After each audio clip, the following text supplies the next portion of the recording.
आदल्या दिवशी कट केलेले काजू आणले, त्यानंतर मी साफ करून ठेवले. या प्रकारे पाहू शकता तुम्ही. त्यांना खोबरेल तेल लावून घ्यायचं म्हणजे हात खराब होत नाही. आता गरम पाण्यामध्ये टाकायचे आणि 10 मिनिटांनी थंड झाल्यावर आपण साल काढून घ्यायची.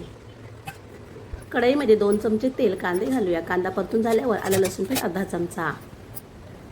आलं लसूण पेस्ट व्यवस्थित परतून झाल्यानंतर आपल्याला 1 टोमॅटो घालायचा आहे.